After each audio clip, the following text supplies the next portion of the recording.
Do you like to complain? Oh, no, you say, that's not me. I'm not a complainer. But you know somebody who does. Okay. We are probably all guilty, if we're being honest, of complaining at one time or another. Now, if you don't think you've ever complained, I mean, the weather, how about traffic, right? That commute, or when is that construction ever going to get done? Or maybe you just have experienced some bad drivers around you. It's never you. It's always the other people, right? How about your chore list around the house? It never seems to get done and just has things added to it. Maybe the music's too loud, or you've got noisy neighbors, or there's that barking dog that'll never be quiet. The customer service you receive or don't receive at that store. Maybe your waiter or waitress didn't do a very good job. The quality of the food wasn't very good. Maybe you're going online to leave a review and your internet's slow. Maybe you had a really long line at the restaurant. The communication. You've got somebody that just doesn't communicate enough with you, or maybe they communicate too much with you. You've got people in your life that are unreliable. You don't like being ignored. There's people that you interact with who are just rude or just downright disrespectful. Maybe you've received treatment that you think is just unfair. Maybe you've got a bad boss at work. Maybe you just have a bad job. Maybe you've got bad coworkers. You're feeling underappreciated at that job. Maybe your salary isn't what you think it ought to be. Maybe you've got people that expect you to be able to do one thing, but those expectations are unclear, and then they get upset when you don't get the things done that you want. Maybe you've had illness that you're battling with. Maybe you like to complain about millennials, or Gen X, or Gen Z, or any of the generations, past, present, or future. And of course, I haven't even mentioned politics yet. There's probably something in that list that you've complained about. Now, in order to understand what's going to happen in the book of Numbers, chapter 11 is where we're going to be today as we continue our sermon series. We need to start with this truth. We've got to have this foundation. We've all got to be on the same page here. Complaining is sin. We don't often view it that way. We view it is it really that kind of a serious thing? Maybe because it's done a lot. It's done by a lot of different people. It is really common to complain, to hear others complain. Now, there's a lot of verses we could have read here.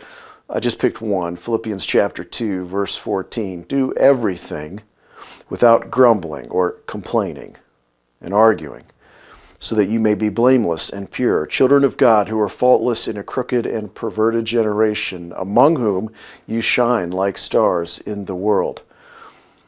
If you're somebody that doesn't complain, you're going to stand out. That's how common complaining and grumbling is. What we need to know is that God takes sin. He takes complaining very seriously.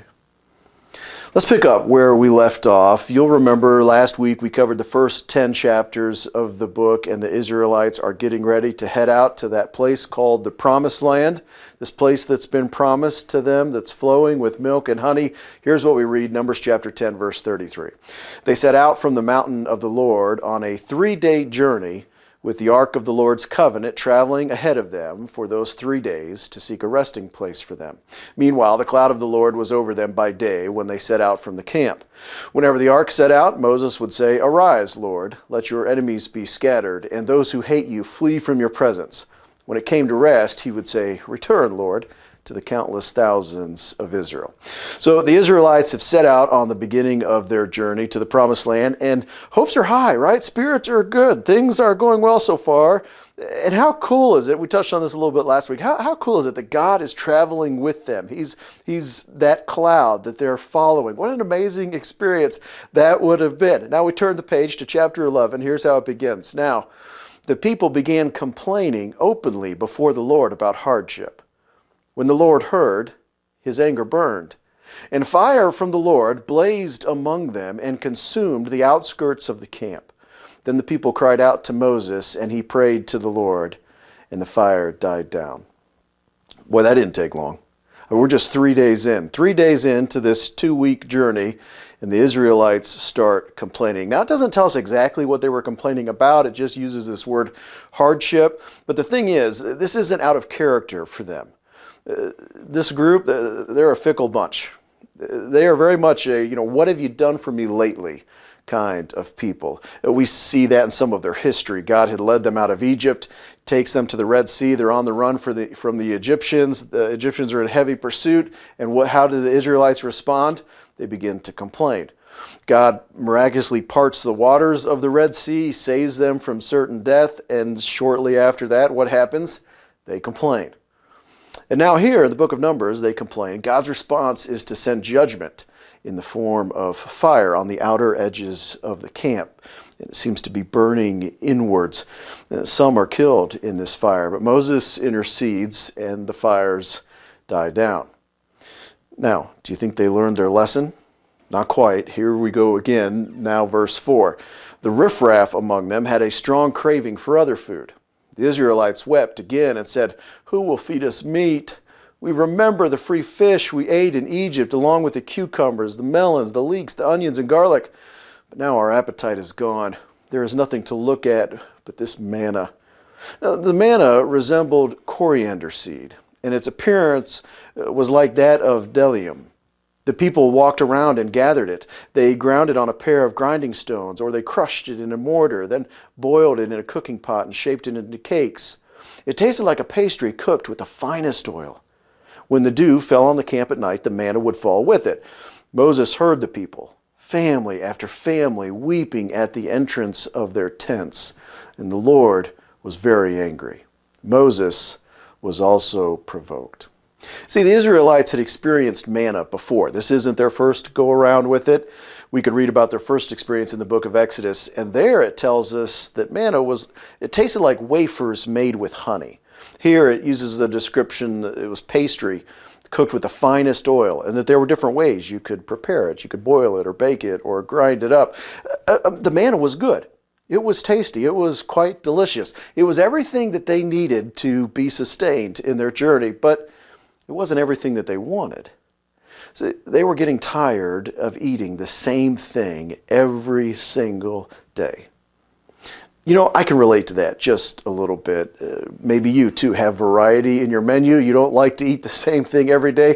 For me, I can remember back to when I was a kid. Now, Wednesdays were a very busy day for us. I grew up in a pastor's home, and so Wednesdays, when we had Wednesday night church in Awana, that was a very busy day. We had a newspaper route that we did every day. It was like a daily paper, Monday through Saturday, and on Wednesday, we had an additional newspaper that we delivered. Where I grew up, it was called The Shopper. Here it would be called like the Penny Saver, so that kind of a thing. Maybe you're familiar with that. And because Wednesdays were such busy days for us, we would get home from school, we would do the newspaper routes. My mom was looking for a very quick and easy dinner because we needed to eat and then get on to church. And we didn't have a lot of time, and of course we didn't have a lot of money. So they were looking for something simple and cheap, and when you know they found it. The local Aldi, I've got a similar one here, sold these. It's a chicken pot pie. Now, when I say chicken pot pie, what goes through your mind? Are you excited? Do you like these things? Now, at Aldi's, the number that sticks in my head is 29 cents. Now they're a little over $1. Of course, the price goes up, and I'm talking about something that was 25, 30 years ago for us, okay? 30 years ago, every Wednesday night, me and my two brothers would have a chicken pot pie, a little frozen one that was 29 cents from Aldi. We had that every Wednesday night for years. And the kicker is that after Wednesday night church, we would come home, and of course my dad has been working all day. He had Wednesday night responsibilities at church, and he didn't have chicken pot pie. No. He had chicken cordon bleu. He had them in the freezer, and that was his Wednesday night tradition. He would get one of those out, cook up some potatoes, cook up a chicken cordon bleu. Funny that chicken cordon bleu never made its way to us. We were stuck with the chicken pot pies. And to this day, and I'm not exaggerating one bit, I cannot eat a chicken pot pie. For eating them every Wednesday night for years, no thank you. And even my brothers, we still joke about this. In fact, when I put in our family group chat, I put a picture of the chicken pot pie, and I said, "Hey, I'm using this for a sermon illustration. Any ideas what the subject is about?" And one of my brothers responded and said, "Purgatory?"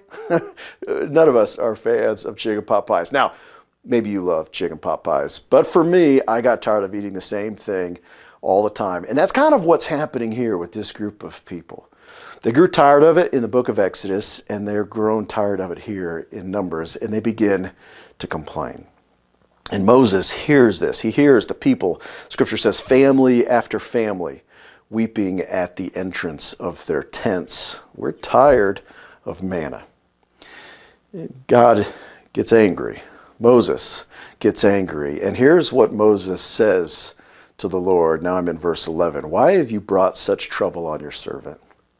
Why are you angry with me? Why do you burden me with all these people? Did I conceive all these people? Did I give them birth so that you should tell me, carry them at your breast as a nursing mother carries a baby to the land that you swore to give their ancestors? Where can I get meat to give all of these people? For they are weeping to me, give us meat to eat. I can't carry all these people by myself. They're too much for me. If you're going to treat me like this, please kill me right now if I have found favor with you. And don't let me see my misery anymore. Moses is saying, God, they're being a bunch of babies. Why did you give me these people? I can't do this. I can't lead these people. And Moses has been through this kind of a response with them several times. And surely we can relate to how Moses is responding here, right? Stop complaining. Stop being a bunch of babies. Grow up. And he's crying out to God, God, what are you doing? If this is just what my future is, if this is what my destiny is, just kill me now. That's what he's saying. But God responds to the pleas of Moses by giving him help. And he gives him help and then some. Here's what's next. Verse 16, the Lord answered Moses, bring me 70 men from Israel, known to you as elders and officers of the people. Take them to the tent of meeting and have them stand there with you. Then I will come down and speak with you there. I will take some of the Spirit who is on you and put the Spirit on them. They will help you bear the burden of the people so that you do not have to bear it by yourself. Right, so he tells Moses, gather 70 guys. They're going to help you share in this burden of caring for the people. You know, there's a lesson in community here, but let me keep going. Here's what he says next, verse 18. Tell the people, consecrate yourselves in readiness for tomorrow, and you will eat meat, because you wept in the Lord's hearing. Who will feed us meat? We were better off in Egypt. The Lord will give you meat, and you will eat. You will eat, not for 1 day or 2 days or 5 days or 10 days or 20 days, but for a whole month, until it comes out of your nostrils and becomes nauseating to you, because you have rejected the Lord who is among you and wept before him. Why did we ever leave Egypt? Well, that's quite the response from God there. It kind of feels like he's saying, like, if you want to cry, I'll give you something to cry about. You ever heard that phrase before? It kind of feels like that's what he's doing here. He said, you want meat? All right. I'll give you so much meat, it's going to come out of your nose and it's going to make you sick. That's how much meat you're going to have. Wow, what a response that is. I can remember a time with one of my kids. They had complained about a meal their mom had made, and I don't remember the specifics what the meal was. It certainly wasn't chicken pot pie, because we don't eat that, at least not when I'm home. But there was some meal that Carrie had made, and one of my kids had complained about the meal and how it was made or something like that. And they were quite a bit younger than they are now. And I said, okay, you want to complain. You don't like what we're having. No problem. Here's what we're going to do. For the next week, you're responsible to feed yourself. Mom's going to make us meals, and we'll eat like we normally do. But for you, you can use what you find in the fridge, and you can make whatever you want on your own. Let's see how you like that. And so they did that for a couple of days. And by the third day of making just like a peanut butter and jelly sandwich, they were getting pretty tired of that, and they were ready to apologize and come back to eating our normal meals. God's kind of taking that approach here. Listen, you want meat? All right, I'll give you meat. I'll give you so much meat you'll wish you had never asked for it. Here's how Moses responds to God's declaration that he's going to give them meat. Moses replied, I'm in the middle of a people with 600,000 foot soldiers. Remember, we talked about this last week, numbers maybe around 2.5 million actual people. Yet you say, I will give them meat, and they will eat for a month. If flocks and herds were slaughtered for them, would they have enough? Or if all the fish in the sea were caught for them, would they have enough? Like Moses, God, Yeah, just one little thing. There seems to be a problem. Where are we going to get all of this meat? We could slaughter all of our herds. We could catch all of the fish in the sea. That's not going to be enough meat for 2.5 million people for a month. Where's it all going to come from? And I love how God responds here. Look at what he says in the next verse. Verse 23, the Lord answered Moses, "Is the Lord's arm weak? Now you will see whether or not what I have promised will happen to you." Is the Lord's arm weak? It's a rhetorical question. But friends, how often do we live like this statement is true? How often do we live like God can't do what it is he's promised to do? And maybe we taper our prayers just a little bit because it seems like that might even be impossible for God. I think if we did some self-evaluating, we might see that we live as if this statement is true a little bit more often than we might like to admit. But here's how the story begins to conclude. Now verse 31, a wind sent by the Lord came up and blew quail in from the sea. It dropped them all around the camp. They were flying 3 feet off the ground for about a day's journey in every direction. The people were up all that day and night and all the next day gathering the quail. The one who took the least gathered 60 bushels, and they spread them out all around the camp. Now, I'll tell you that some read this passage, some interpret this to mean that the birds were flying 3 feet off the ground, just to make it really easy to reach out and grab them or club them, get them down, and then begin to stockpile them. Others interpret this passage to mean that the birds were literally piled up on the ground 3 feet deep, a day's journey in any direction. Whichever interpretation you take, don't miss that this was just an extravagant, miraculous amount of meat spread out a day's journey, roughly 12 to 15 miles in any direction. That would cover approximately 400 square miles. Now I got to thinking about that and God's mighty hand, right? Because God asked the question, is my arm weak? Here's what that actually would have looked like. 12 to 15 miles, any direction. Let's say Panama is the center of that. And you can see on the map here just how large 12 to 15 miles any direction actually is. Birds were either 3 feet deep or flying 3 feet off the ground in this area. You can see it covers Corey, or it captures Sugar Grove, and all the way over to Faulkner and up just past Mayville and all the way out to the west of French Creek. It gets just a little bit into the Pennsylvania border. Think about that. That is massive. That was not hard for God one bit. And what's interesting to note in this passage is that the person who gathered the least says gathered 60 bushels. Now, I tried to figure out how much a bushel is so that we could try to picture that in our mind. And there's not a great way to figure out what a bushel would have been in today's measurements. Most commentators I read said it was probably about 8 to 9 gallons per bushel. So times 60 bushels, what you've got to take from this is that is a ton. That is way more than any one person needed. Now they didn't all take it, but the person that took the least took 60 bushels. And they spread the quail out in order to dry the meat. And here's how things conclude, verse 33.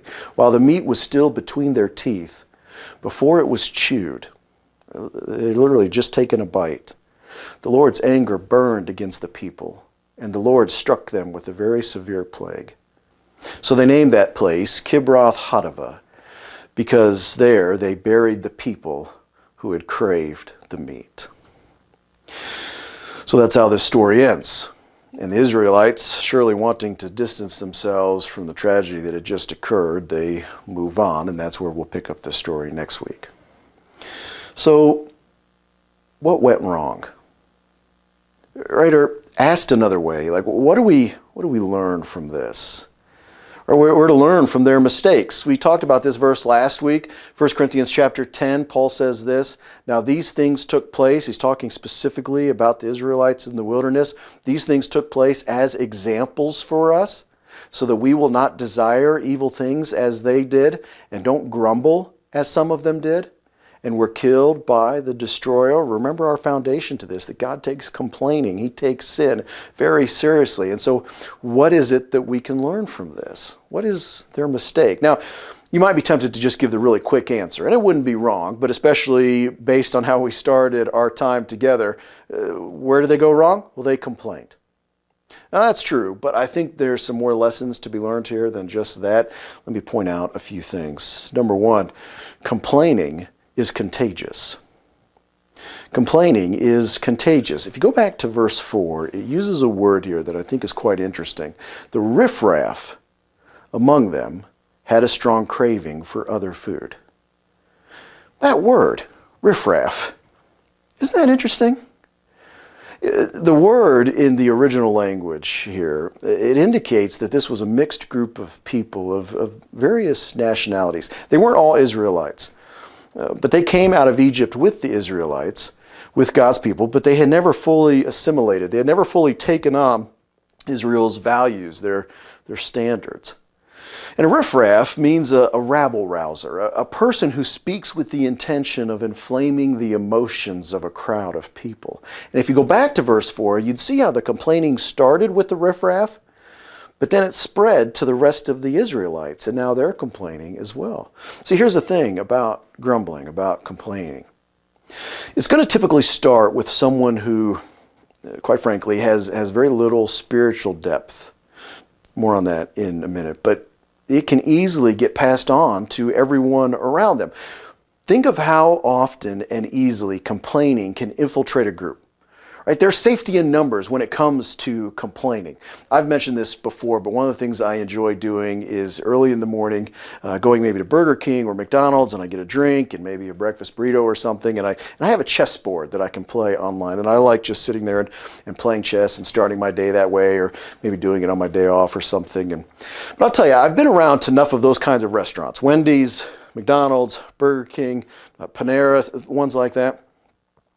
And I am pretty sure that every restaurant like that has a group of what tends to be older folks, now no judgment, but just a table that tends to be older people, and it seems to be their job to go there and just complain about things. And they complain about all sorts of things. I've heard some pretty interesting conversations. They will also generally make a comment about me and the chess that I'm playing, and they don't think that I can hear them, but they tend to be speaking a little bit louder, and that's fine. I've had some good conversations with them. But when these groups get together and talk, one person starts to complain. And then another person will chime in, usually agreeing. Sometimes they disagree. But then maybe another is going to chime in, and then someone else will think, well, I've never thought about that, but you're right. Or, I thought they did a fine job, but, he's got a point. And pretty soon, this idea of complaining, it spreads around like wildfire. Complaining is contagious. See, complaining often rewrites the story in our head until we are remembering or we're believing something that isn't true. We see this happen in the story for the Israelites and the riffraff, right? They're claiming now Egypt was great. Why can't we go back there?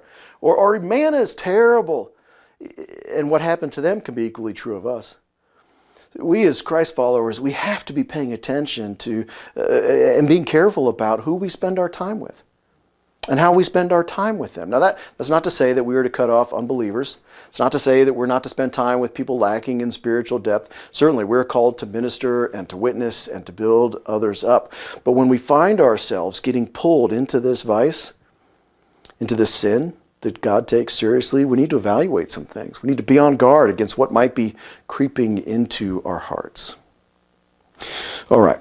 If you're watching this, I've got exciting news for you. You are going to remember this day forever. Okay, maybe that's not entirely true, but I'm going to introduce a new category in our preaching. What do I mean, category? Maybe you've heard us talk about before, if you're familiar with Pastor Andy or myself in our preaching, generally we've got the main sermon, but then every now and then we'll go on an aside or a rabbit trail. Now, what's the difference? Let's refresh your memory. A rabbit trail, isn't in your notes. You didn't plan on going down it, but you start heading down that road and you didn't know how you were going to get back. An aside is in your notes. You plan to go down it and you know how you're going to get back to your notes. But an aside isn't necessarily fundamental to the story. It's just maybe a question that needs to be addressed or somebody might be thinking about. So it's kind of, I'm going to go over here for a second and then I'll be right back. I'm going to introduce a new category. And I'm going to call it the scenic route. Now, I told Pastor Andy about this. We're still working on the name. So name could be subject to change, but I'm going to take something that's called the scenic route. Why am I calling it the scenic route? Because we're going to wind up in the same place in the end, but the journey can enhance the destination. I remember when we had moved here, or were looking to move here a few years ago, we were traveling around with the realtor looking at different houses. And the way that our realtor took us to a particular house, we wondered, why are we going this way? This is not the most direct way, but we were just following her and said, well, she's driving, she's following, we'll go with her. And sure enough, it became apparent she wanted to take us past a really scenic view of Chautauqua Lake, that the house was somewhat nearby. And we said, oh, that's why we went this way. Now we can appreciate where the house is located a little bit better instead of just taking the most direct way. So there you go, brand new category, scenic route. Here it is. It's this question that I've been thinking about. Why didn't God deal with Moses the same way he did the Israelites? Didn't both groups complain? Israel complained about hardship, about the food that they had to eat. God responded with judgment. Moses seems to complain about the people God had given to him to care for the trouble that it was causing him. And God responded by saying, okay, I'll give you some more help. Why didn't God respond the same way? Have you ever thought about that? When I was studying this passage, that just jumped out at me, and so I spent some time thinking about it. The text doesn't specifically say, okay, so let me state that right up front. I'm not going to try to draw a hard, fast conclusion here, but I want to look for some clues and give you two different options that I think could answer this question. Here's option number one. Let's assume that Moses was actually complaining. If that was the case, then the answer is pretty simple, actually. God had mercy on Moses, but not on the others. Now, we know that God doesn't always have patience and mercy with Moses. We're going to see that in a couple of weeks. But for now, that appears that would be the answer. God can have mercy on who he wants to have mercy on. God can give judgment to those that he wants to give judgment on. And God is always completely right and just in those decisions that he makes. But I think there's another option here, another conclusion that you could draw, and that's this. Maybe Moses actually isn't complaining. At least not like the riffraff and the other people that they drug into their complaining. See, in chapter 11, when it uses the word complaining about the riffraff and the group of Israelites, in the original language, this particular version of the word does mean to complain. But it goes deeper than that. It actually means to find fault. The people were finding fault with. They were blaming God for the predicament that they were in. And in this chapter, it doesn't actually say that Moses was complaining. It says that he was asking. Moses asked of the Lord. Now, they were pointed questions, to be sure. There was maybe even some hard questioning, some doubting that's going on here. But, God understands the heart. God knows the difference. Maybe he understood the difference of the heart between Moses and the riffraff. God can see the difference in where our motive is coming from. God knows the difference between faith that is questioning or struggling to trying to make sense of it all versus words that are finding fault with God, complaining for complaining's sake because we somehow think that we know better. And so as we leave the scenic route and now come back onto the main road, here's the final question. How do we determine the difference? Right, how do we know the difference between faith that is questioning or words that are just finding fault? Or we could ask this another way. Why does God take a complaining spirit so seriously? Why did God respond with judgment? Why are we commanded so often in Scripture to do all things without complaining? Well, ask yourself this question. What's at the root of grumbling or complaining, murmuring? What's at the root? At its core, complaining is about unbelief. See, to complain with the wrong motives, where we're finding fault, is to say that I could do it better than God is doing it. To complain is to say that God isn't working for my good. To complain is to say that God has forgotten about me. See, grumbling, it distorts your vision. It paints a revisionist history. Things were better back then. Things aren't good right now. Look at what it did with the riffraff and the Israelites. They were saying, let's go back to Egypt. Really? That's your solution? You think Egypt was better when you were under bondage as slaves and you were working for these taskmasters that just gave you tons and tons of menial jobs and they worked you tirelessly and they were abusive to you? That's what you want to go back to? Or how about manna? Manna uses a word, delium, to describe its appearance. Delium, we see that referenced in Genesis chapter 2, verse 12, coming out of the Garden of Eden. I mean, it was a beautiful sight. And it tasted like wafers made with honey. It came down every night. They didn't have to pay for it. It tasted wonderful. One commentator I read said this: given the opportunity, an ancient cooking magazine could surely have produced an issue entitled 365 Ways to Cook Manna. But they're like, oh, we want to go back to what we had. We often forget what it's like. Grumbling, complaining does that to us. I mean, here's a really simple example. The weather, right? I'm painting with a broad brush. I know this might not be true of everybody, but often with the weather, we go into cycles. We had a tough winter, right? It's cold. It's long. We think, oh, I can't wait till we get to summer. Oh, just for a day in July or August. Wouldn't that be great? But then what happens when we get to July and August? Oh, it needs to cool down. Oh, I can't wait for it to cool down. It's too hot. And then what happens when it cools down? Oh, it's too cold. I can't wait for it to get hot again. You get the idea. One commentary said this: grumbling distorts your vision. It reimagines the past as a golden land. It despises the good gifts that God has surrounded you with in the present, and it completely ignores God's promises for the future.